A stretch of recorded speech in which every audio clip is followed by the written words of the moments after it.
जी बिस्मिल्लाहिर्रहमानिर्रहीम, अस्सलाम वालेकुम। मैं हूं बिलाल अहमद। उम्मीद है आप सब खैरियत से होंगे। कुछ ताज़ा तरीन अपडेट्स हैं ज़हीर के केस में और आपको बताता चलूं।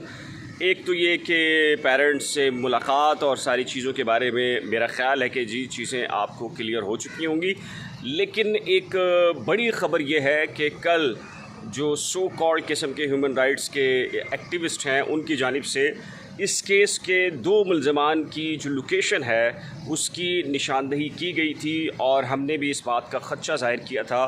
कि उनकी जानों को नुकसान पहुंच सकता है। इतनी गैर ज़िम्मेदारी का मुज़ाहरा उसकी जानिब से किया गया जो कि अपने आप को इंसानी हकूक़ का अलमबरदार या उसके लिए काम करने वाला कहलाता है। जिसके बाद क्या हुआ है तो उनकी फ़ैमिली परेशान थी, दोनों मुल्ज़मान की, यानी कि ज़हीर और शब्बीर की। मुल्ज़मान इसलिए कह रहा हूँ जी चूँकि अभी केस ज़ेर समाअत है, भले से ज़मानत पर है तो मुल्ज़मान ही कहा जाएगा।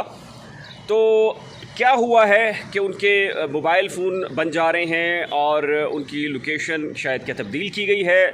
रात अली जाफ़री साहब ने भी बिल्कुल ठीक कहा था और इशारा कर दिया था। मैं इसकी मज़ीद वजाहत कर देता हूँ। जी हाँ, बिल्कुल ऐसा ही हुआ है कि वो जो सो कॉल्ड इंसानी हकूक़ के जो अलमबरदार हैं उन्होंने बुनियादी तौर के ऊपर, अब मैं ये यकीन से नहीं कह सकता, लेकिन इस बात की जानिब इशारे हैं और लॉ इन्फोर्समेंट एजेंसीज़ और पुलिस ने भी इसको यही समझा है कि वो शायद किसी को इशारा कर रहे थे कि दोनों मुल्ज़मान कहाँ पर मौजूद हैं और कोई चाहे तो उन्हें नुकसान जाकर पहुँचा सकता है। तो उसके बाद जो लॉ इन्फोर्समेंट एजेंसीज़ हैं और पुलिस है वो मिल बैठे और उन्होंने ये फ़ैसला किया कि दोनों जो एक्यूज़ हैं उन्हें नामालूम मकाम पर मुंतकिल कर दिया जाए। जिसके बाद उनको नामालूम मकाम पर मुंतकिल कर दिया गया है। लेकिन अफसोस की बात यह है कि अगर कोई फ़रीक या पार्टी अगर इस किस्म का इल्ज़ाम लगाती है तो समझ में आता है, लेकिन ह्यूमन राइट एक्टिविस्ट की जानिब से, यानी कि जो एक्यूज़ के जो बुनियादी राइट्स हैं कि उसकी ज़िंदगी का तहफ़्फ़ुज़ यकीनी बनाया जाए और फेयर ट्रायल हो,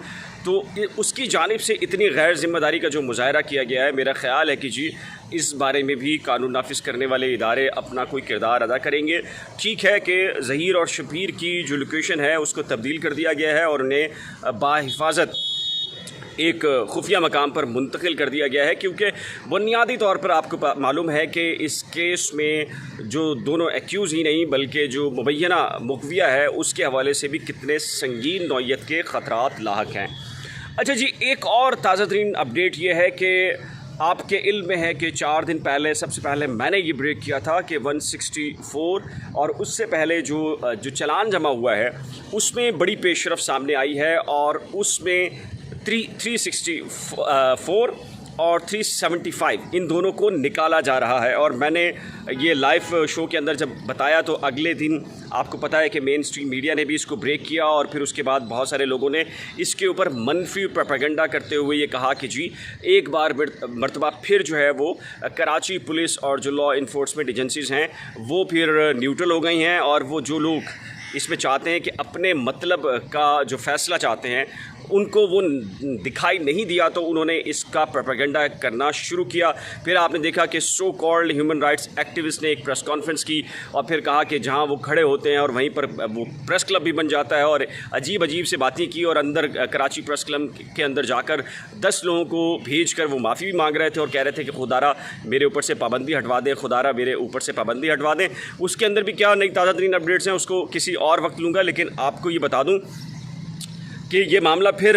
कराची पुलिस के पास गया और उन्होंने चूँकि प्रेस कॉन्फ्रेंस भी की थी और कहा था पुलिस जो है वो 364 कैसे हटा सकती है, 375 कैसे हटा सकती है, अभी तो एप्लीकेशन पेंडिंग है जो कि मेडिकल के बारे में है, तो कैसे ये सब कुछ हो रहा है, कैसे ये सब कुछ किया जा रहा है। तो उसके ऊपर दबाव डाला गया पुलिस के ऊपर और कुछ अहम तरीन शख्सियात को मुलव्विस किया गया एक मरतबा फिर, और ये कहा गया कि खुदारा ऐसे ना होने दिया जाए और किसी भी सूरत के अंदर हमारे ख़िलाफ़ कोई फ़ैसला ना हो। हम ये चाहते हैं जैसा हम चाह रहे हैं वैसा इंसाफ हो, यानी कि उनकी मर्ज़ी का फ़ैसला और उनकी मर्ज़ी के मुताबिक इस केस में इंसाफ हो। तो पुलिस की जानिब से क्या कहा गया, पुलिस ने जी शटअप कॉल दी है। न सिर्फ पुलिस के आप कह लीजिए कि निचली सतह के अफसरान बल्कि हाई ऑफिशियल जितना आप सोच सकते हैं, और उन्होंने वाज़े तौर के ऊपर कहा है कि सॉरी हम मज़ीद आपका टूल नहीं बन सकते, आपको जितना हमने स्पेस देना था दे लिया, इससे ज़्यादा स्पेस ना है, ना कानून फराहम करता है और ना ही हम फराहम करेंगे। और उन्होंने एक वर्ड यूज़ किया है, एक आला तरीन जो पुलिस ऑफिसर हैं, एक मरतबा फिर उन्होंने कहा है कि जी सॉरी, हम टूल बनने के लिए किसी भी सूरत में तैयार नहीं हैं, क्योंकि अगर हम टूल बनते हैं और इस केस के अंदर नाइंसाफ़ी दोनों में से किसी एक के साथ हुई तो उसके संगीन नताइज बरामद हो सकते हैं। तो उसके बाद जो सिचुएशन है वो अब क्लियर होना शुरू हो चुकी है कि बाज़ अहम तरीन शख्सियात इसके ऊपर दबाव डाल रही हैं। लेकिन मैं आपको ये बता दूं, जो सिंध हुकूमत के ज़िम्मेदार मिनिस्टर्स हैं, जो सिंध हुकूमत के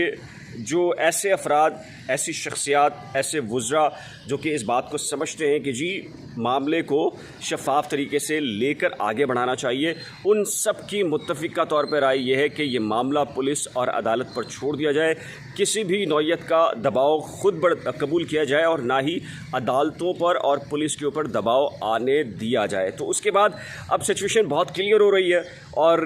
13 अगस्त को आपको पता है चलाना आ जाएगा। 164 तो बाद में भी ऐड हो सकता है अगर उसका बयान होता है 164 का। और जो मेडिकल के हवाले से अगर वो सिंध हाई कोर्ट जाते हैं तो आपको पता है कि सिंध हाई कोर्ट भी क्या ऑर्डर जारी करेगी कि मुबैना जो मुग़विया है उसकी मर्ज़ी शामिल है या नहीं है। और बहुत सारे लोग कह रहे थे कि जी मुझे कहा गया कि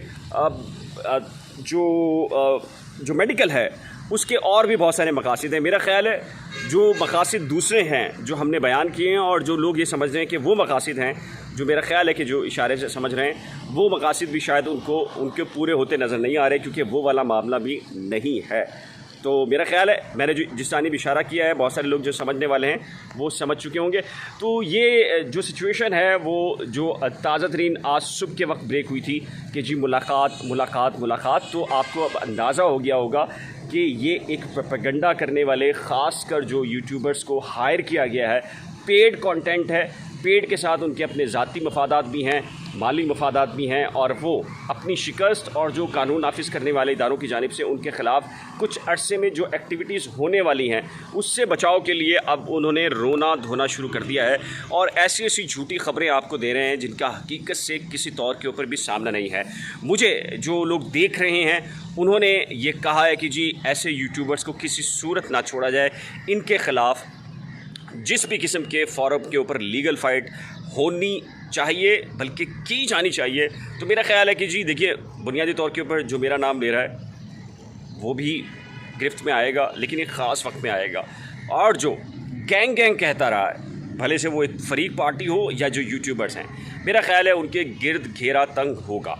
ना सिर्फ यहाँ होगा बल्कि बहुत सारी जगह पर होगा। इस केस को एक मरतबा सिमट जाने दें, अल्लाह करे कि इस केस का जो इख्तिताम है वो पुरअमन तरीके से हो, कानून के ऐन मुताबिक हो, शफ़ाफ़ तरीके से हो, पुलिस अदालतों पर किसी किस्म का दबाव ना हो, ना वो दबाव कबूल करें, और इंसाफ के मुताबिक जो भी फ़ैसला हो, हम ये नहीं कह रहे कि किसके हक़ में फ़ैसला होना चाहिए किसके हक़ में नहीं, पुरअमन तरीके से इसका फ़ैसला एक मरतबा आ जाए तो उसके बाद जो चीज़ें जहाँ जहाँ तय की गई हैं तो उसके असरात आपको उस वक्त नज़र आना शुरू हो जाएंगे। आखिर में एक बात ज़रूर कहूँगा कि मुझे याद दिलाते रहना है कि